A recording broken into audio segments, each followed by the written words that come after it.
Irmãos, nós estamos então caminhando para finalizarmos aí as últimas expressões do credo apostólico. A gente ainda está no terceiro parágrafo, né, das afirmações a respeito do Espírito Santo.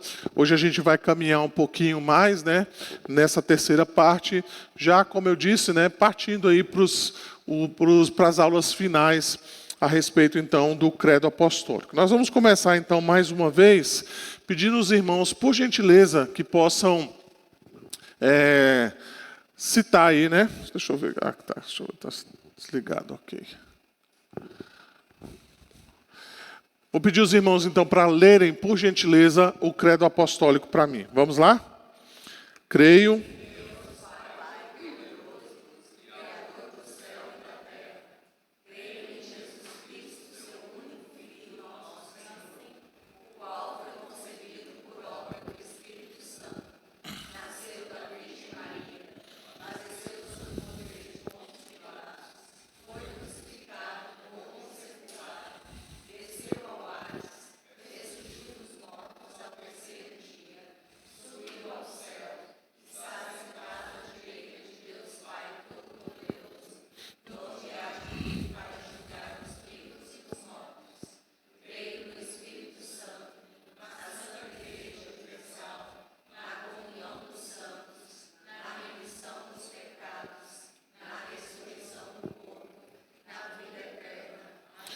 Ok, então hoje nós vamos olhar a expressão, né? Creio na remissão dos pecados, né? Hipólito, que foi um dos iniciantes ali da igreja primitiva, né? Ali depois, na verdade, dos apóstolos, né? Ele dizia algo muito interessante, né? Ele dizia assim, olha, quem são os escolhidos, senão aqueles que creem na palavra da verdade?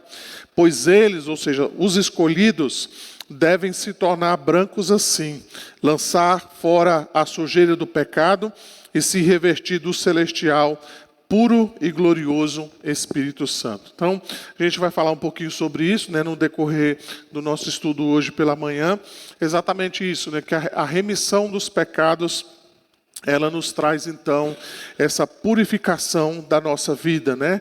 E também, obviamente, a gente precisa compreender os frutos que essa santificação deve trazer para nós.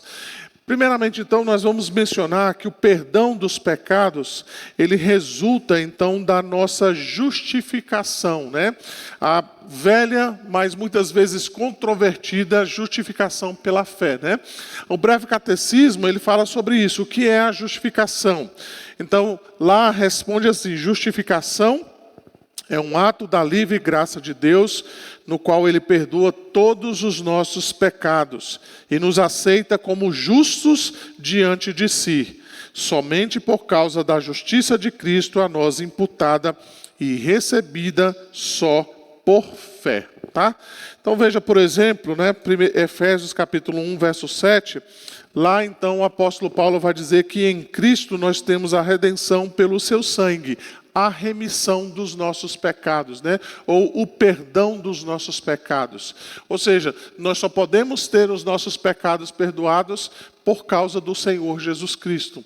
Eu já disse isso aqui em outras ocasiões, que o pecado, né, ou melhor dizendo, a salvação, ela é pela graça, mas ela não é de graça. Tá?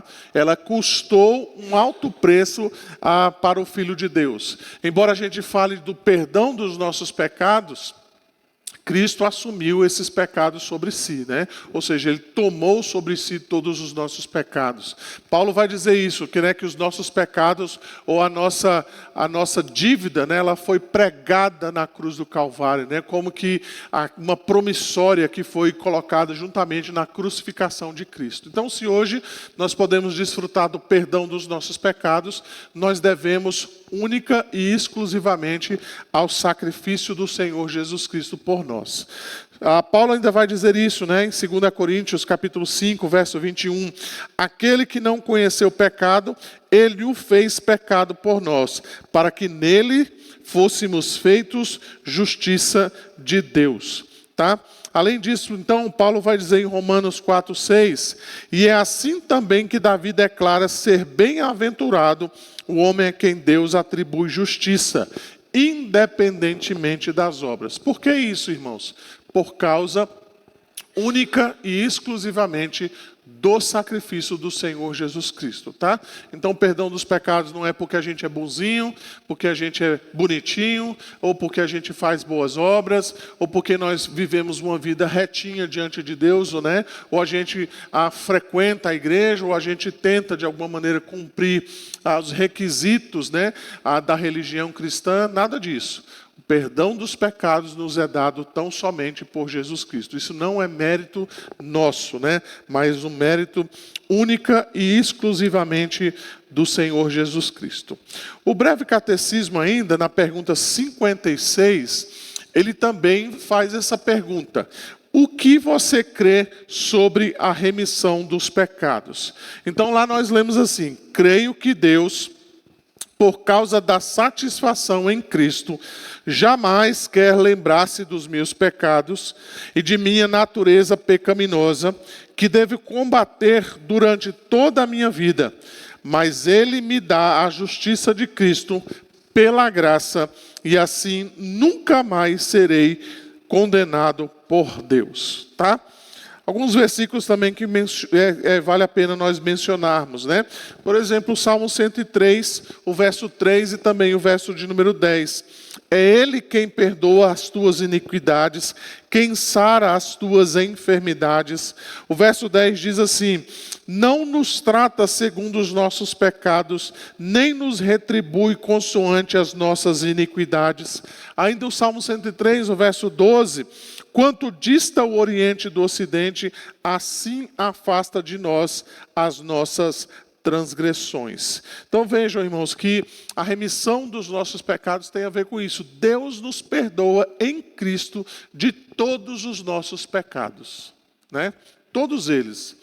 Até aqueles que você ainda vai cometer, que não devia cometê-los, mas por causa ainda da nossa natureza caída, por causa das nossas inclinações pecaminosas, por causa dos desejos do nosso coração, nós muitas vezes ainda cedemos às tentações dos pecados. E por que não dizer, né? Muitas vezes nós caímos, inclusive, em pecados muito graves.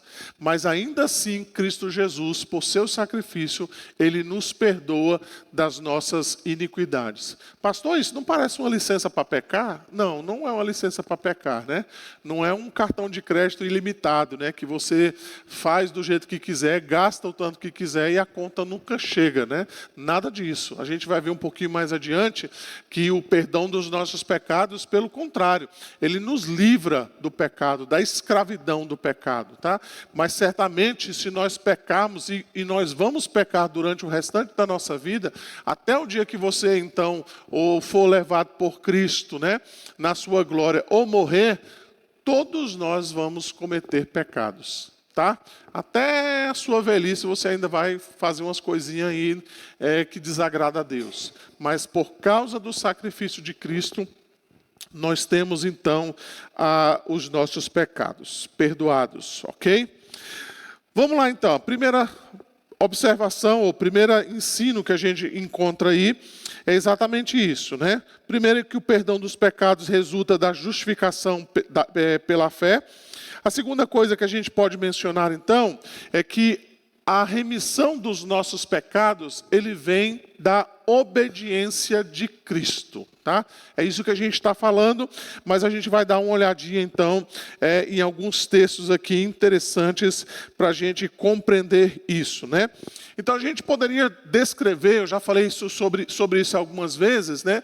A gente pode descrever a pessoa e a obra de Cristo, né? E especificamente a sua obediência em duas partes, né? A primeira que a gente chama de obediência ativa. E a gente chama também da obediência passiva. A gente vai ver alguns textos já, tá? Mas aí diz assim, a obediência ativa e passiva de Cristo formam a obra completa de Cristo. Quando esta obra é imputada ao crente por meio da fé, somente a posição legal do crente diante de Deus muda. Ele passa da condenação à absolvição, ou seja, a declaração de inocência, Tá? Então veja bem o que está sendo afirmado aqui, né? Se a gente pudesse trazer isso para um aspecto judicial, e é mais ou menos isso que a Bíblia descreve, né? Nós teríamos ali alguém que justamente seria condenado. Quem é? Quem são essas pessoas? Ou quem é essa pessoa?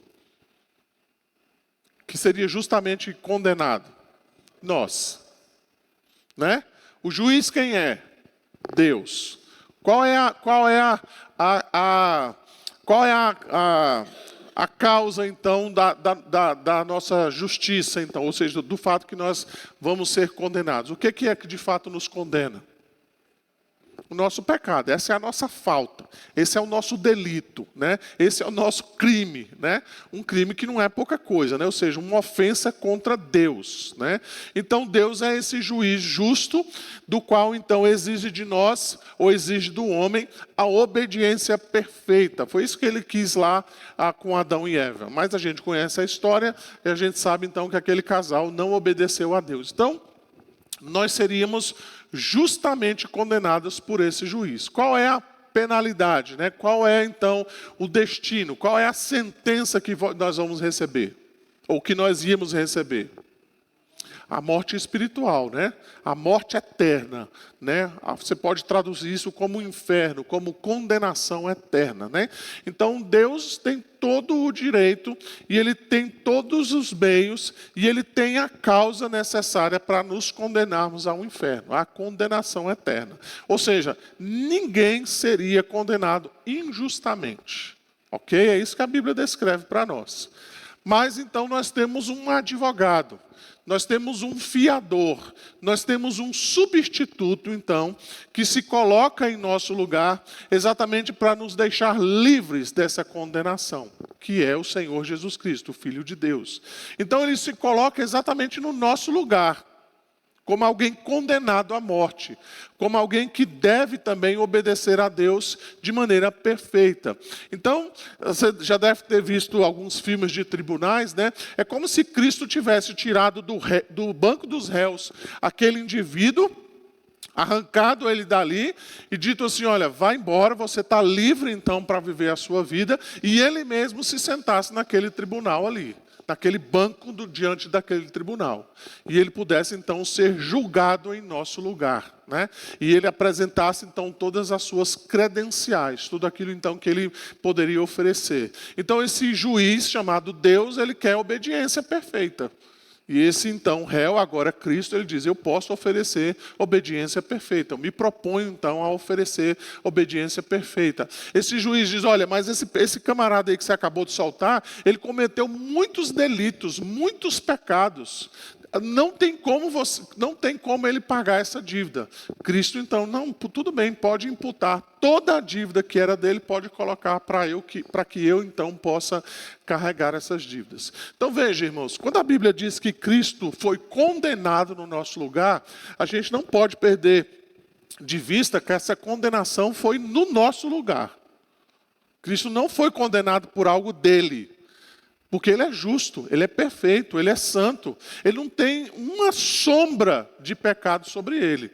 Então toda a condenação de Cristo foi em nosso lugar. Foi por causa dos seus pecados e dos meus pecados. Que não é pouca coisa, né? Se a gente fosse contar aqui só os pecadores que estão aqui, já daria já uma boa demanda, não é verdade? Imagina o pecado de todos aqueles que Cristo morreu na cruz do Calvário. Então ele assumiu o nosso lugar, tá? Ele foi condenado então ali como se ele estivesse sendo condenado de fato pelos nossos pecados, como assim foi, né? Ele foi condenado pelos nossos pecados. Então vamos dar uma olhadinha na obediência ativa de Cristo. O que eu quero dizer quando eu falo sobre a obediência ativa de Cristo? Alguém poderia me ajudar nesse conceito?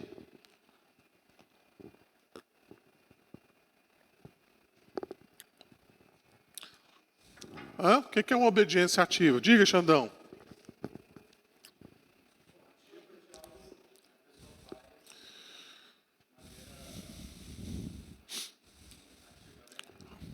Pois é, mas explica aí para nós. Aham. Aham. Então, se eu afirmasse aqui hoje de manhã que Cristo, ele foi condenado porque ele quis, ou porque ele desejou isso, isso seria um ensino incorreto, errado? Hã? Se eu dissesse assim, Cristo quis morrer na cruz do Calvário, ele quis passar por tudo isso, ele desejou exatamente sofrer o que ele sofreu. Hã? Exatamente. Então isso é obediência ativa, tá? Ou seja, o próprio Senhor Jesus Cristo quis fazer o que ele fez, tá? Então não cai naquela história da carochinha, né? De pensar que os homens foram lá, armaram contra Jesus, e aí ele ficou num beco sem saída, né? E aí não teve jeito, né? Ele teve que se entregar, e aí não tinha como fazer, né? O plano foi esse mesmo, né? E todo mundo elaborou tudo legal. E aí Cristo caiu numa cilada. Não, ele foi igual um passarinho mesmo, assim, que queria entrar na gaiola. Não precisava nem botar o piste lá para o passarinho entrar. Né? Ele quis ir porque era vontade dele fazer isso. Tá? Veja alguns textos que mencionam isso. Tá? Veja, por exemplo, Romanos 5:19. Nós encontramos assim: porque pela desobediência de um só homem, muitos se tornaram pecadores, assim também, por meio da obediência de um só, muitos se tornaram justos. E é interessante que Paulo fala aqui, né? A desobediência de Adão e Eva foi passiva ou foi ativa? Eles fizeram porque quis, né? Deus já tinha dado a ordem, ele falou, não, nós vamos passar por cima disso aí, vamos fazer. Aqui ele compara a desobediência de Adão de fazer aquilo com a obediência de Cristo. Ou seja, ele obedeceu, ele foi, então, nesse sentido. Tá? Veja também, né, se você quiser anotar, Efésios 3:9, 1 Coríntios, capítulo 1, verso 30. Mas eu quero ler, por exemplo, aqui Mateus, capítulo 3, verso 15. Tá? Jesus diz assim, mas Jesus lhes respondeu, deixa por enquanto, porque assim nos convém cumprir toda a justiça. Né? Aqui, Mateus capítulo 3, é aquele episódio então onde Cristo é batizado e João Batista pergunta, olha, por que você está sendo batizado? Né? Não tem necessidade, eu que deveria ser batizado por ti, mas você é batizado por mim. E Cristo falou, não, tem que ser assim porque eu preciso cumprir toda a justiça de Deus. Né? Eu preciso trilhar tudo aquilo que Deus tem a minha vida. Né? Veja, por exemplo, Romanos, capítulo 10, verso 3 e 4. Porquanto, desconhecendo a justiça de Deus e procurando estabelecer a sua própria, não se sujeitaram à que vem de Deus. Porque o fim da lei é Cristo, para a justiça de todo aquele que crê. Ainda um pouquinho anteriormente, né, em Romanos 8, os versos 3 e 4, aqui nós encontramos assim, porquanto o que fora impossível à lei, no que estava enferma pela carne, isso fez Deus enviando o seu próprio Filho em semelhança de carne pecaminosa, e no tocante ao pecado. E com efeito, condenou Deus na carne. Na carne de quem? Na carne de Cristo. Ele condenou na carne de Cristo o pecado, a fim de que o preceito da lei se cumprisse em nós, que não andamos segundo a carne, mas segundo o Espírito. Tá? Então veja, a Bíblia menciona que Cristo não foi apenas posto na situação em que ele estava, ou seja, ele não foi só induzido ou conduzido, melhor dizendo, né, ao sacrifício, mas ele mesmo desejou isso. Se você ler os evangelhos, né, você vai ver, por exemplo, o evangelho de Marcos, você vai ver que a partir do capítulo 10, Cristo então ele está tomando um rumo. Literalmente, né, ele está caminhando para Jerusalém. E se você começar a ler as passagens, você vai perceber isso. Né? Ele vai dizer, olha, eu tenho que ir para Jerusalém. E ele vai caminhando exatamente para aquele local onde ele seria oferecido por sacrifício, né? Onde ele daria a sua vida. E é interessante, né, que, especialmente ali a partir desse capítulo 10, à medida que o sacrifício de Cristo vai se tornando mais próximo, né, ou seja, cada vez que ele vai chegando mais perto de Jerusalém, você pode perceber que o discurso dele vai ficando mais duro, mais difícil. Né? Ele vai dizendo assim, olha, quem quer me seguir tem que abrir mão de algumas coisas. Né? Então perceba lá que o próprio Senhor Jesus Cristo está encaminhando para Jerusalém, exatamente para dar a sua vida em sacrifício por nós. Ok? Nós podemos mencionar também a obediência passiva de Cristo. Ou seja, o que é a obediência passiva? Se a ativa nós podemos mencionar que ele desejou, qual é então a obediência passiva? Isso, e quem colocou ele nessa condição? Exatamente. Então Deus desejou o sacrifício do seu próprio filho e ele colocou então isso como uma condição, tá? A gente não tem tempo para falar sobre isso, mas uma ocasião em que a gente puder falar sobre esse assunto, né? É um assunto bem legal, bem interessante quando a gente fala do pacto da redenção, né? Ou seja, é aquele acordo que existe entre Deus, o Pai, e o seu próprio Filho, né? Onde existem promessas e existem também deveres a serem cumpridos, né? Então, no Pacto da Redenção, uma das condições era essa: você precisa carregar sobre si os pecados do povo que você escolheu salvar, né? Então, é o que nós chamamos da obediência passiva, né? Cristo se sujeitou à vontade de Deus. Veja, por exemplo, Romanos capítulo, melhor dizendo, né? Isaías 53, o versos de número 6. Nós vamos ler também Romanos capítulo 4, verso 25. E também vamos ler 1 Pedro capítulo 2, o verso de número 24. Eu vou pedir o Lucas ali, Lucas, por favor. Começa aí de trás mesmo. Isaías 53, verso 6. Pode pedir a Chayane aí para ler, por gentileza. Vou pedir a Miriam também para ler Romanos 4, 25.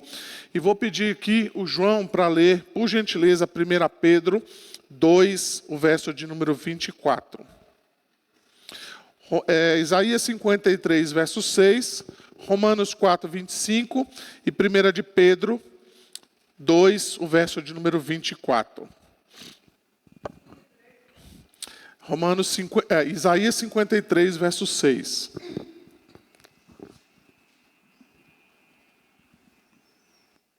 Todos nós andávamos desgarrados como ovelhas, cada um se desviava pelo caminho, mas o Senhor fez cair sobre ele a iniquidade de todos nós. Isso, tá? Veja aí o finalzinho, né? Mas o Senhor fez cair sobre ele a iniquidade de todos nós, né? Então veja que é uma obediência passiva, né? O próprio Deus jogou sobre ele, ou colocou sobre ele os nossos pecados. Romanos, capítulo 4, verso 25.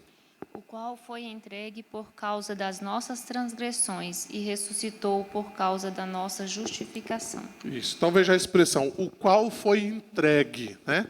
Então essa ideia de essa obediência passiva, né? E 1 de Pedro, capítulo 2, o verso de número 24.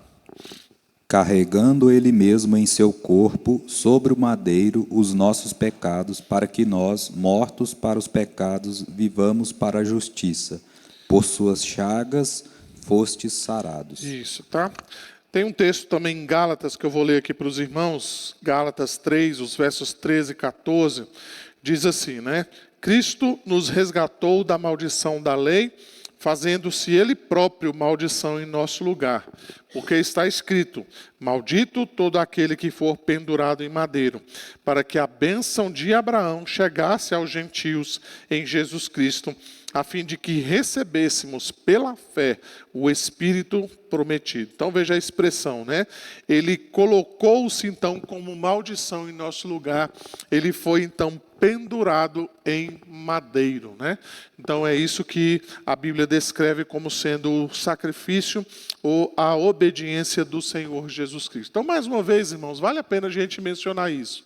Não caia nessa lorota de que o sacrifício de Cristo, né, na verdade, ela foi apenas uma incursão humana.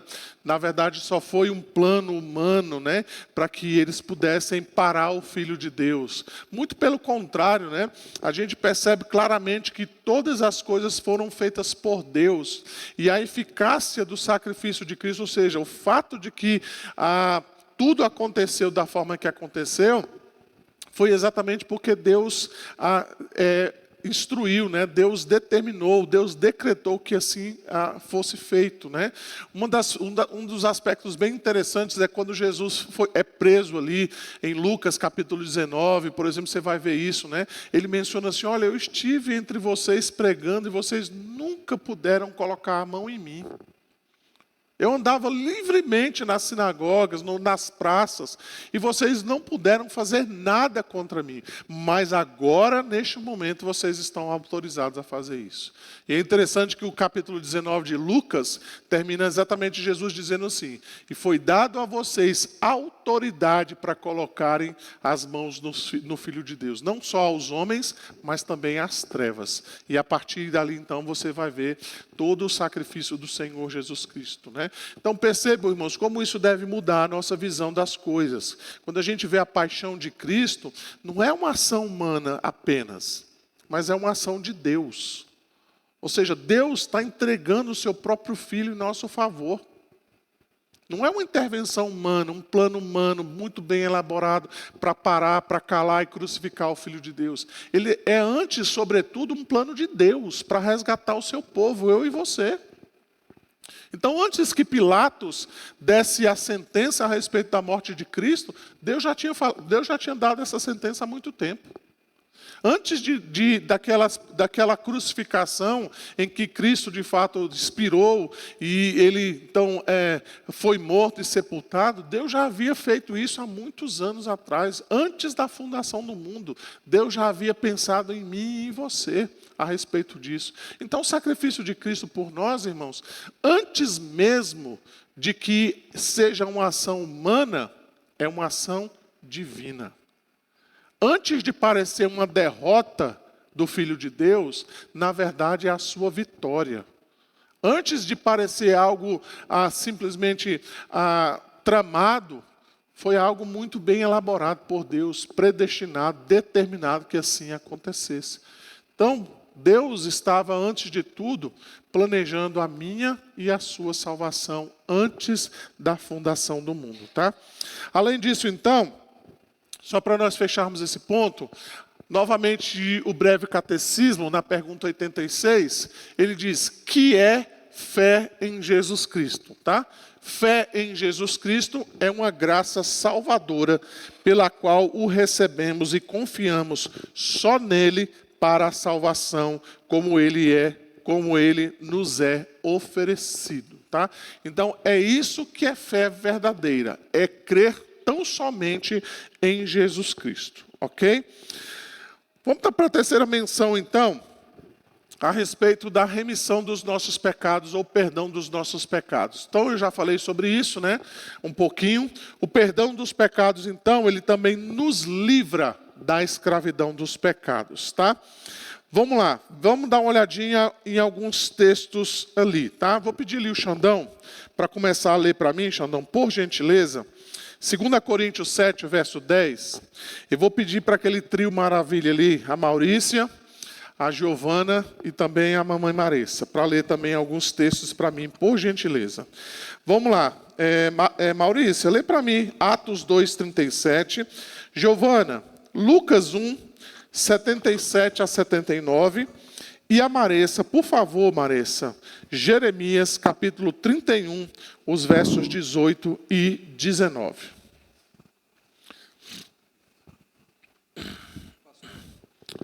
É 2 Coríntios, capítulo 7? Verso 10. Tá? Leia aí para nós, por favor, Xande. Tá. Porque a tristeza, segundo Deus, produz arrependimento para a salvação, que a ninguém traz pesar. Mas a tristeza do mundo produz morte. Isso, tá? Então a Bíblia fala de um arrependimento, que é um arrependimento para a salvação. E tem aquele arrependimento, ou se você quiser fazer uma diferenciação, né? Um remorso, que ele não produz absolutamente nada, né? Ele só produz tristeza no mundo, mas ele de fato não produz uma tristeza segundo Deus, né? Então é interessante a gente fazer essa diferenciação entre uma coisa e outra, tá? Atos capítulo 2, o verso 37. Estas coisas cumpriu-se-lhes o coração e perguntaram a Pedro e aos demais apóstolos: que faremos, irmãos? Isso, mais um pouquinho, lê mais um pouquinho aí, Maurício, por favor. O 38 também. Respondeu-lhe Pedro: Arrependei-vos a cada um de vós, seja batizado em nome de Jesus Cristo, para a remissão dos vossos pecados, e recebereis o dom do Espírito Santo. Isso, tá? Então veja que a mensagem apostólica era essa, né? Vocês precisam se arrepender, tá? Então o oferecimento da graça, do perdão dos pecados, precisa de fato nos conduzir ao arrependimento, né? A gente vai falar um pouquinho disso mais adiante. Lucas, capítulo 1, os versos 77 a 79.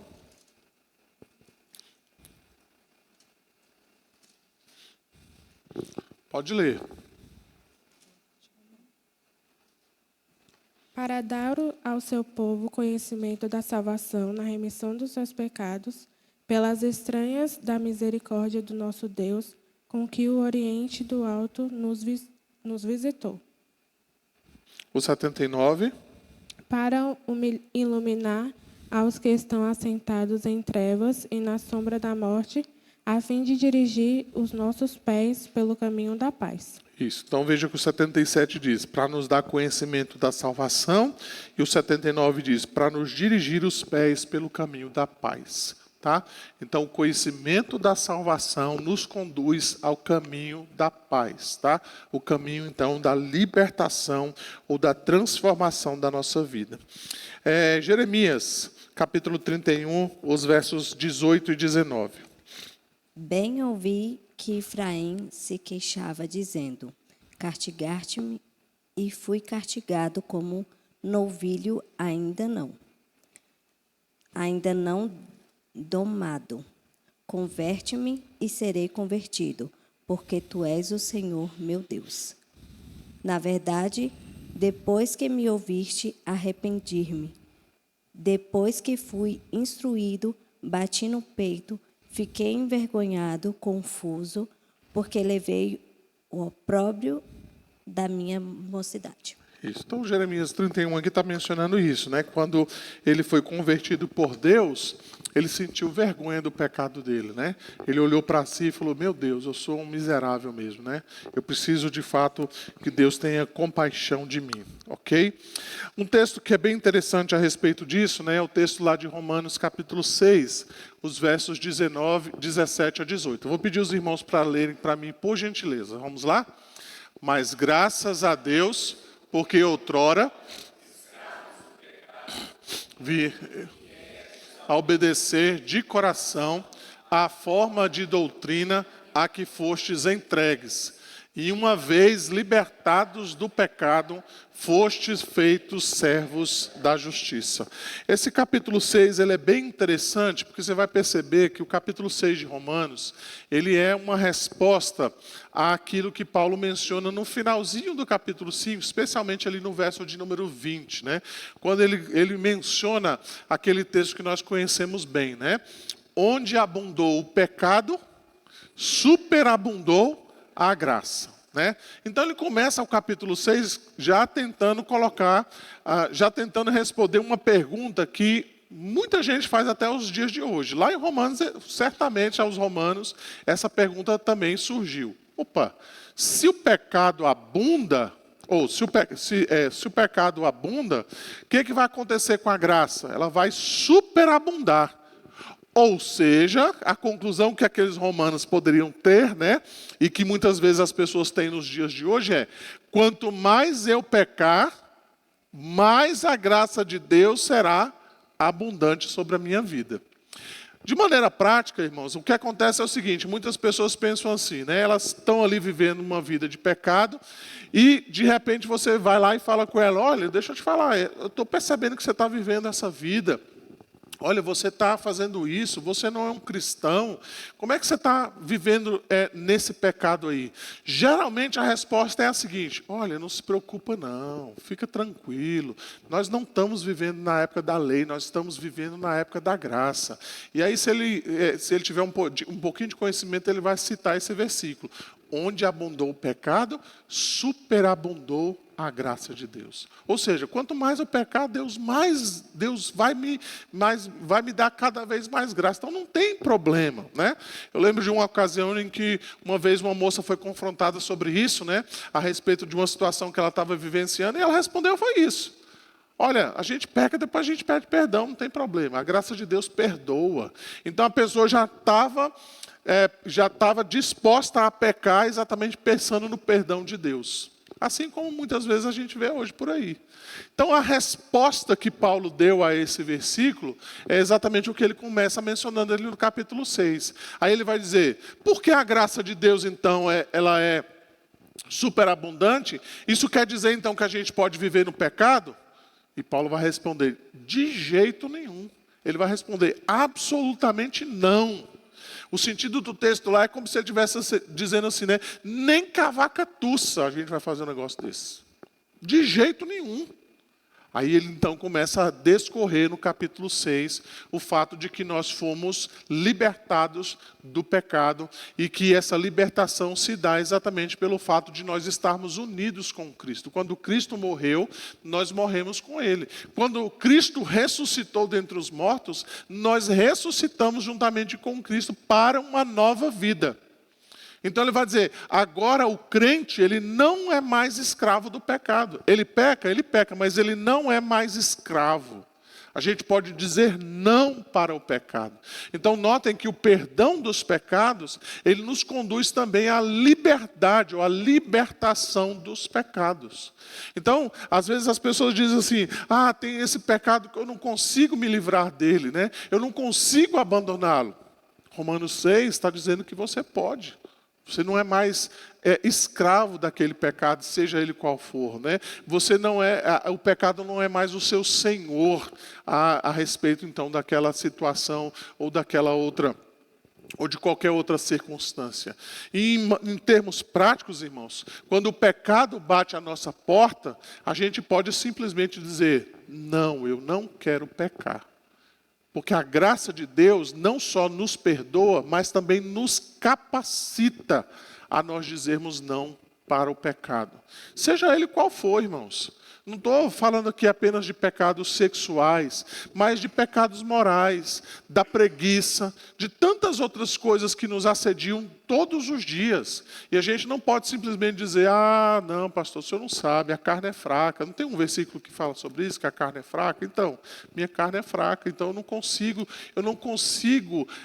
não resistir à tentação. Eu não consigo parar de ver aquelas coisas na internet. Eu não consigo parar de olhar para mulheres bonitas ou homens bonitos. Eu não consigo parar de ter avareza. Eu não consigo, pastor. Romanos 6 está dizendo que você e eu podemos. A gente pode dizer não para o pecado e vivermos uma vida, então, segundo a graça de Deus. Depois, se você der uma olhadinha mais adiante, né, eu acho bem interessante como Paulo, então, descreve, e ele faz essa comparação. No finalzinho ele vai dizer assim: olha, assim como você usava o seu corpo para ser instrumento de iniquidade, aí ele está dizendo, agora você deve usar o seu corpo como instrumento de justiça. Não é? E vale a pena, de novo, irmãos, eu já falei isso aqui em outras ocasiões, não é? Quando a gente estava no mundo, né, quando a gente vivia para o mundo, você lembra como era a sua vida e a minha? Não tinha um tempo ruim, não é?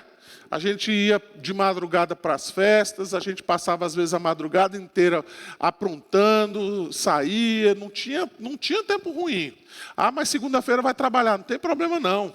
Eu dou um jeito, eu tomo um energético na segunda-feira de manhã, eu dobro a porção do café, mas eu não vou deixar de ir naquela festa. Não é?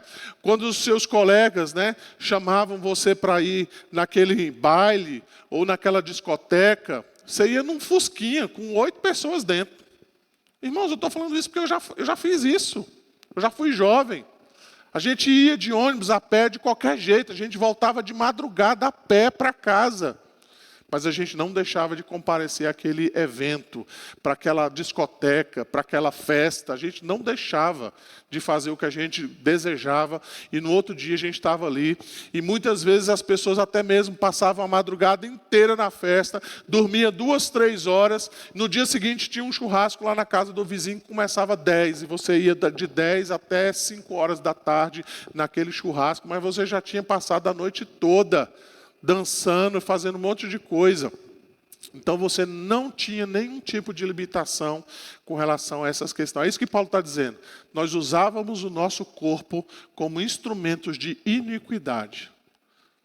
Aí o indivíduo se converte, vira crente. E aí a escola dominical é 9h30 da manhã. Ele fala, não dá para chegar às 9h30, é muito cedo. Ah, não, pastor, esse negócio de culto de manhã e à noite não dá. Ou eu venho de manhã ou eu venho à noite. Os dois não dou conta. Né? Se a gente fizer uma vigília de oração, quando chega meia-noite, 11 horas, a gente já está dormindo nos bancos. E Paulo está dizendo, assim como você tinha disposição para fazer essas coisas, para fazer essas farras, que agora você ofereça a Deus o seu corpo como instrumento de justiça. Então, assim que nós tínhamos disposição para fazer essas coisas ao mundo, Paulo está dizendo que você tenha muito mais disposição para usar o seu corpo como instrumento de justiça, ou seja, para fazer aquilo que é correto diante de Deus. Tá? Então, o perdão dos pecados, ele nos tira, ele nos livra também da escravidão dos pecados. Ok? Além disso, então, nós podemos mencionar que o perdão dos pecados, ele deve nos levar a produzir boas obras. Tá? Então, veja, a fé que justifica é a mesma fé que produz as boas obras, ok? Então veja o que Paulo vai dizer lá em Efésios 2, os versos 8 a 10. Porque pela graça sois salvos mediante a fé, e isso não vem de vós, é dom de Deus, não de obras, para que ninguém se glorie. Então a gente para aqui e diz, a fé, a salvação, ela não vem por obras. Mas veja o verso 10, ele diz, pois somos feituras dele, criados em Cristo Jesus para as boas obras, as quais Deus de antemão preparou para que andássemos nela. Então o verso 10 aqui, ele tem duas questões importantes. A primeira é quando ele diz assim, pois somos feituras de Deus. Ou seja, nós somos pessoas transformadas. Isso tem a ver com o nosso ser. Tá? Aí ele termina dizendo, criados para as boas obras, as quais Deus de antemão preparou para que andássemos nela. Aqui Paulo está falando daquilo que nós devemos fazer. Então veja, irmãos, não é só fazer, mas também não é só ser. Tá? Nós precisamos ser e fazer. Nós precisamos ser cristãos de verdade, mas agir ou fazer coisas de acordo com aquilo que nós somos. Ou seja, nós precisamos ter obras de cristãos, tá? De crentes, pessoas então que foram salvas por Cristo Jesus. Ok? Então, segundo Efésios capítulo 2, a salvação, ela não condiz apenas naquilo que nós declaramos, mas ela diz também naquilo que nós fazemos. Uma coisa não exclui a outra. Tá? Além disso, então, vocês devem conhecer bem o texto lá de Tiago, capítulo 2, o verso 26. Porque assim como o corpo sem espírito é morto, assim também a fé sem obras é morta. Tá? Fé sem obras é morta, é isso que Tiago está dizendo lá. Tiago não está dizendo que você pode ser salvo pelas obras, mas ele está dizendo que uma fé sem obras, ela não é uma fé verdadeira. Então, se você diz que é um crente, mas você não tem obras, Tiago vai dizer, não, então aí não tem como você provar, não tem como você fazer. Né? Se você é um advogado, mas não sabe atuar num processo, se você é um médico, mas não sabe diagnosticar uma doença ou prescrever algum medicamento, Paulo está dizendo, não tem como. Não tem como você ser um cristão se as suas obras ou se a demonstração das suas obras não são visíveis ou não são coerentes com a fé que você professa. Né? Ou seja, a sua fé, Tiago está dizendo, a sua fé é morta. Tá? Além disso, então, para a gente caminhar aqui para o final, o perdão dos nossos pecados também, ele nos obriga ao perdão dos nossos ofensores, tá? Então eu queria que vocês lessem aqui 2 textos para mim. O primeiro está lá em Mateus capítulo 6, o verso 12 e também os versos 14 e 15. Podem ler lá para mim, por favor?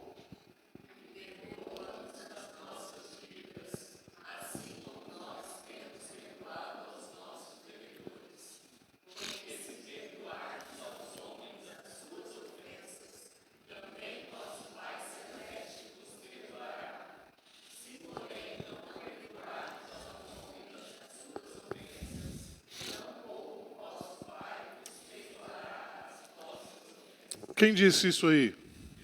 Jesus. Alguém traduz aí para mim o que é que Jesus está querendo. Qual a implicação disso aí na prática?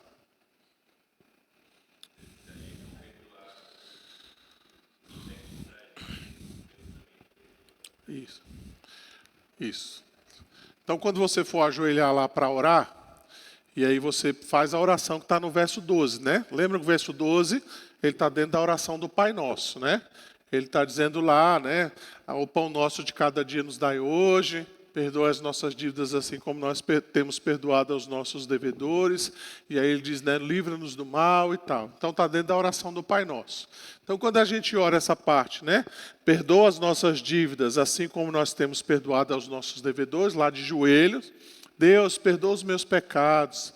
Me perdoa, Senhor, porque essa semana eu falei o que eu não devia, eu pequei, vi o que não podia, eu fui intransigente, eu fui impaciente, eu fui ansioso. Deus, essa semana eu pequei contra o Senhor. Me ajude, Senhor, perdoe os meus pecados. E aí então, Deus olha o nosso coração e Ele lembra que a gente está com raiva lá do José, que também pecou contra nós. O José pisou no nosso calo, né? E a gente está com raiva de José. O que Jesus está dizendo ali? Que a nossa oração vai ser respondida? Não. Então não adianta dizer, Deus me perdoe porque eu tenho ofendido ao Senhor, se a gente não perdoa as pessoas que também cometem faltas contra nós. Então a nossa oração não passa do teto, né?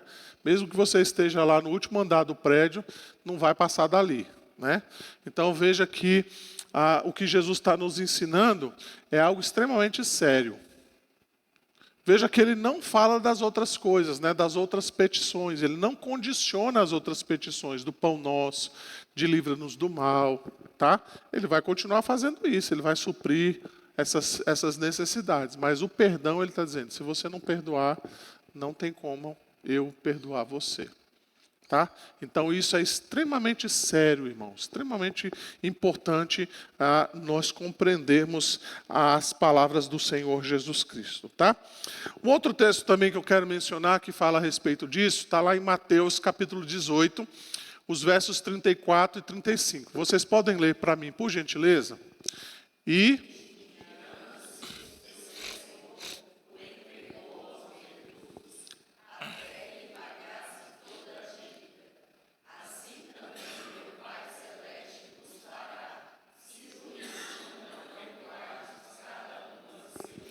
Isso, vocês lembram bem lá da história, né? Jesus, então, logo após ele mencionar quantas vezes deve perdoar, então, o irmão, e ele, então, conta essa história, né?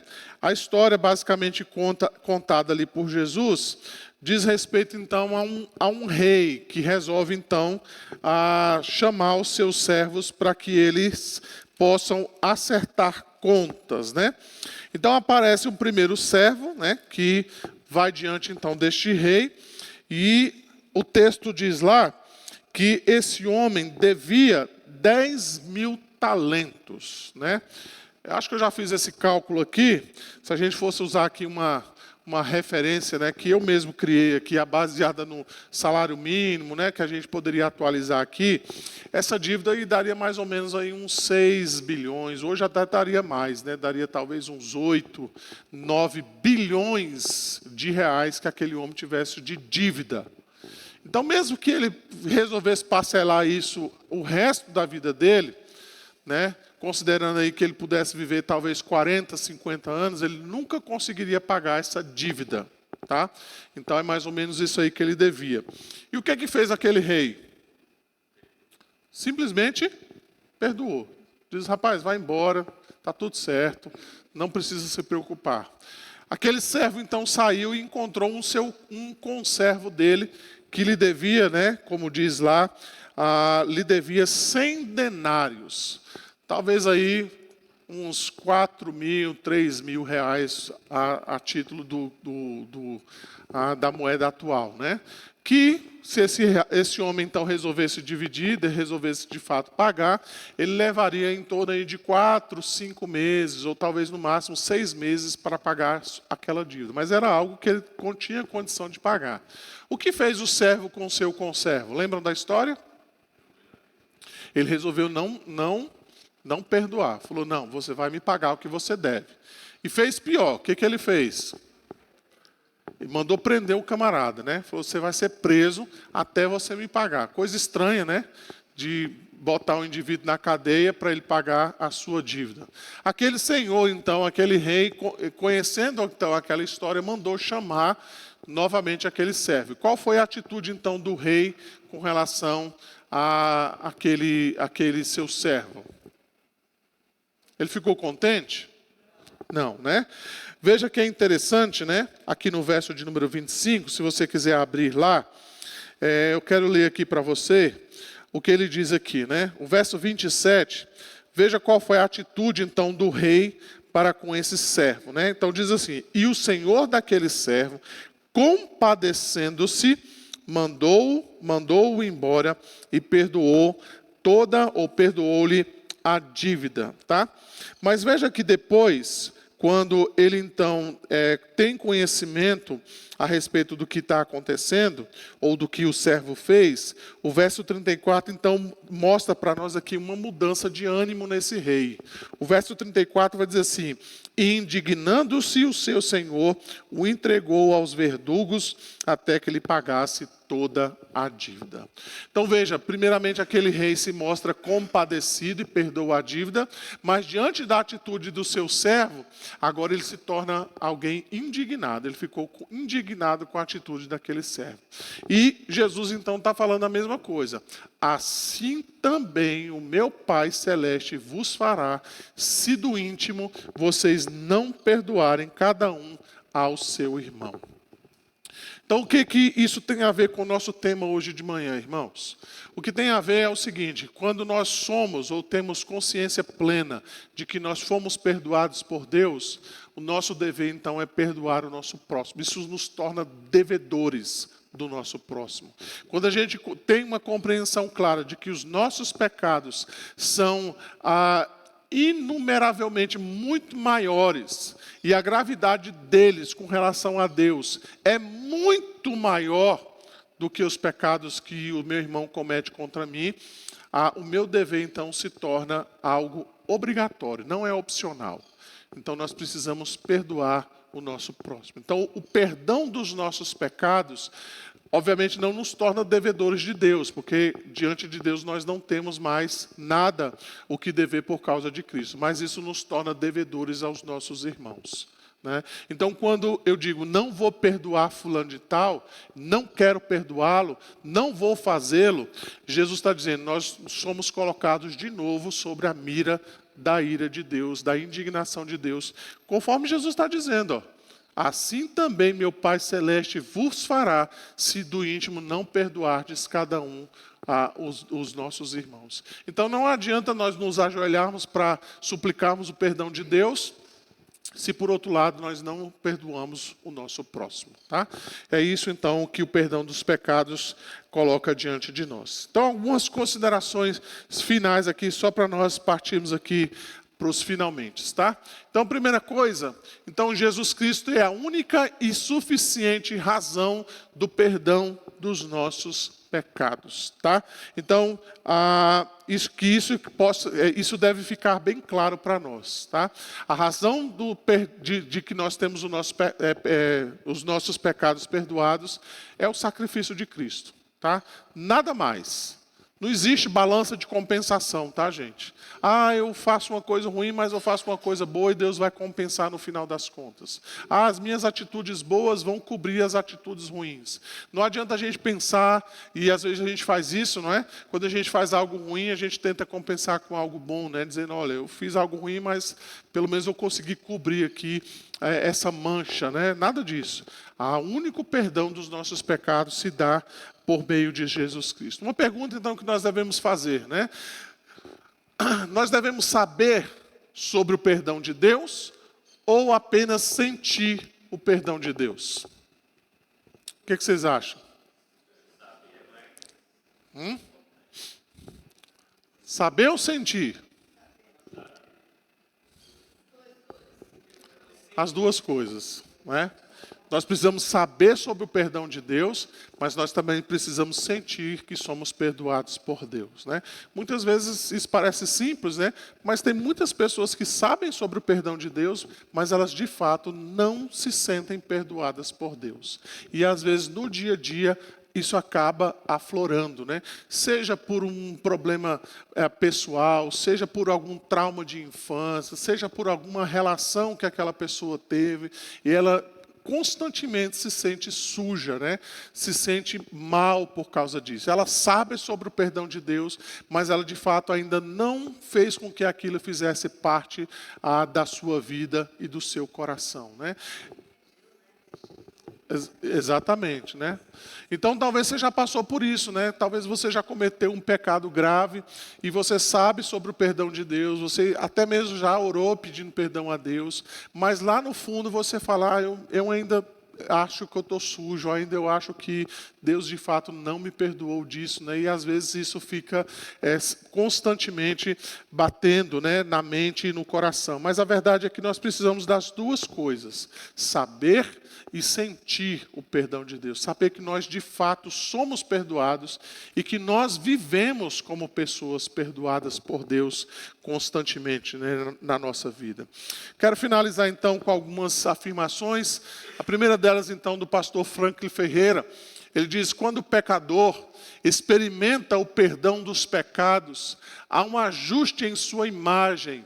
Ele agora está em Cristo, unido ao Salvador, morto, sepultado e ressurreto, o que determina a sua nova imagem. Então agora, apesar dos nossos erros, fracassos, pecado, miséria e traumas, somos novas pessoas em Jesus Cristo. Em outras palavras, o que ele está falando é isso. Nós podemos então desfrutar deste perdão de Deus nas nossas vidas a cada dia, tá?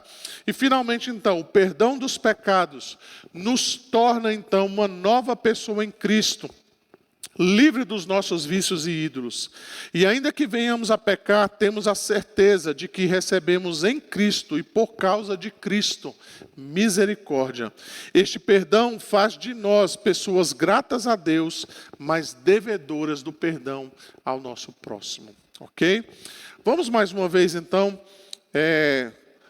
falar aqui, né, recitar ou ler o credo apostólico. Vamos lá mais uma vez para a gente finalizar.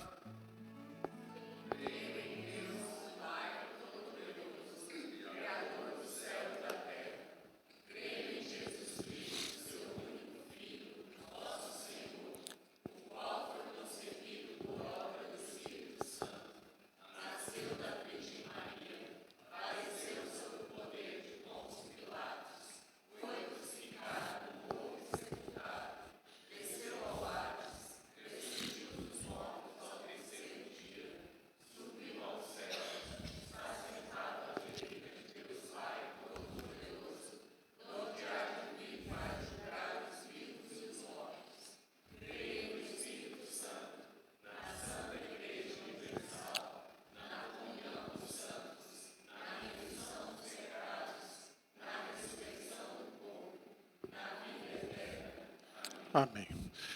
Irmãos, está aberto aí, nós temos alguns minutinhos. Se os irmãos quiserem fazer alguma consideração, alguma pergunta, nós temos alguns minutos aí, se os irmãos assim desejarem. Sim, Alexandre.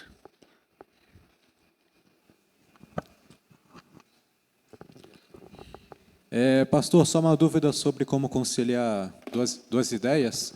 Ah, A primeira é que, na teologia, fala, né, que quando a gente é salvo, Deus perdoa nossos pecados passados, presentes e futuros. sim. Aí, e naquela passagem onde a gente leu sobre o perdão, né, Jesus falou, se a gente não perdoar, Deus também não perdoa os nossos pecados. Como conciliar essas duas verdades? Como funciona? Eu acho por causa dessa condicionante mesmo, né? Se nós não perdoarmos os nossos devedores, Deus não vai perdoar os nossos pecados fatuais, né? Não quer dizer que você não vai ser salvo, né? Mas você certamente vai sofrer as consequências dos seus próprios pecados, né? Então, o tormento dos nossos pecados, muitas vezes pode vir essa secura espiritual, né? A gente às vezes atribui os nossos traumas a coisas do passado, mas às vezes são coisas que estão acontecendo hoje, né? Muitas vezes as pessoas estão amarguradas, estão distantes de Deus, estão longe de Deus. E às vezes, quando você vai vasculhando, é aquilo que o autor de Hebreus diz, né? São raízes de amargura que já tomaram conta ali do coração daquele indivíduo. Então, tem mais a ver com a questão das coisas que acontecem, dos fatos que acontecem na nossa vida, né? Eu não acredito que talvez Jesus esteja falando de alguém que possa perder a salvação por isso, né? Mas ela vai sofrer. Assim como aquele indivíduo sofria com os verdugos, né? Os verdugos eram pessoas que eram pagas para flagelar os indivíduos, né? Eles estavam ali presos, é uma espécie ali mesmo de sofrimento físico, chicoteamento, né? Então aquele indivíduo ia ficar ali até que ele tivesse condição de pagar a dívida, ou alguém pagasse para ele, né? Então muitas vezes o indivíduo sofre, né, na sua vida, e às vezes por causa disso, por causa da falta de perdão ao próximo, né? Então é nesse sentido aí, tá? Tá, obrigado.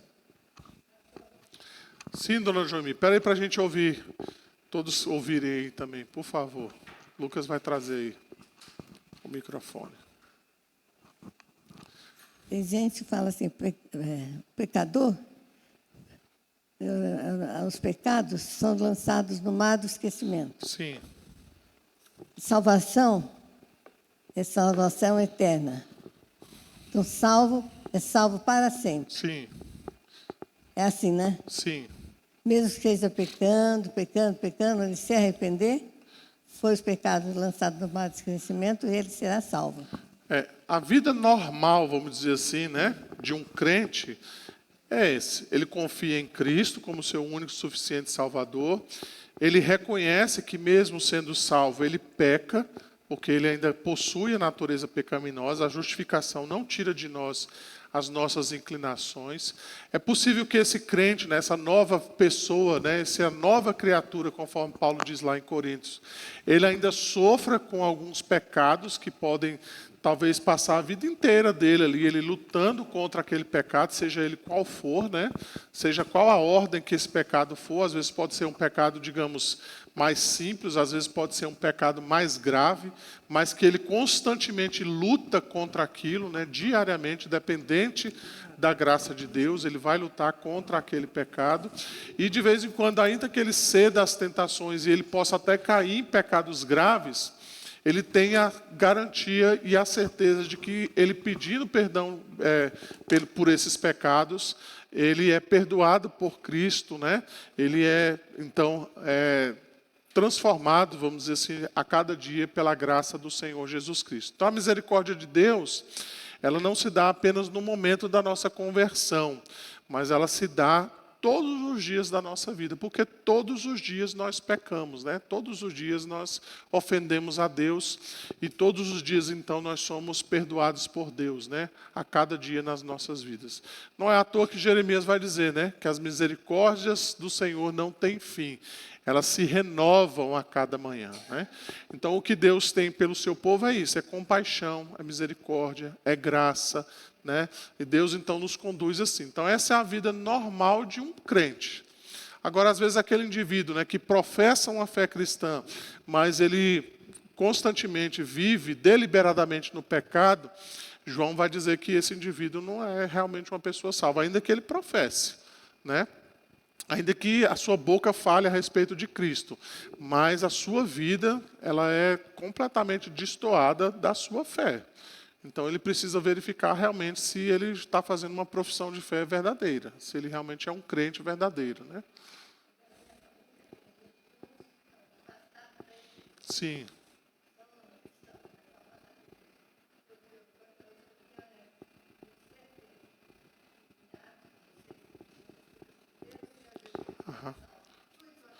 Sim.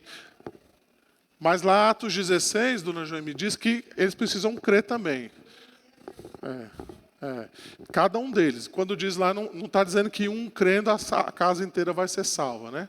Então, todos na casa precisam crer no Senhor Jesus Cristo também, né? Não está dizendo que se um crer, todos vão ser salvos, né? Pode ser que a salvação comece por um, né? A minha família foi assim, começou por uma e aí foi influenciando as demais. E às vezes é isso, é um filho, é um esposo, é um marido, é uma esposa, né? Que começa a crer e aí toda a família é salva, mas todos precisam crer, né? Irmãos, mais alguma pergunta? Mais alguma consideração que os irmãos queiram fazer? Senão nós vamos continuar louvando a Deus. Não? Então vamos louvar a Deus. Lucas, só vê se o pessoal lá finalizou. Não sei se alguém passou já com o sininho.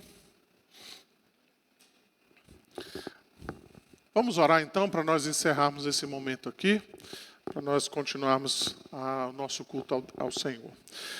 Senhor nosso Deus, nós te louvamos e te bendizemos nesta hora, Pai. Te damos graças por tua misericórdia.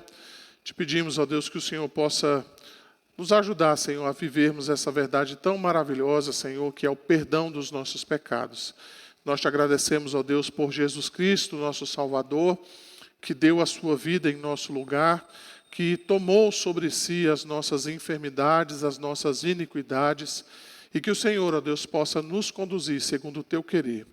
Ajuda-nos, ó Deus, também a perdoar uns aos outros, assim como a tua palavra nos instrui, a fim de que nós possamos, ó Deus, também desfrutar, Senhor, dessa comunhão com os nossos irmãos. Nós te agradecemos e te bendizemos, oramos neste momento, em nome de Jesus. Amém.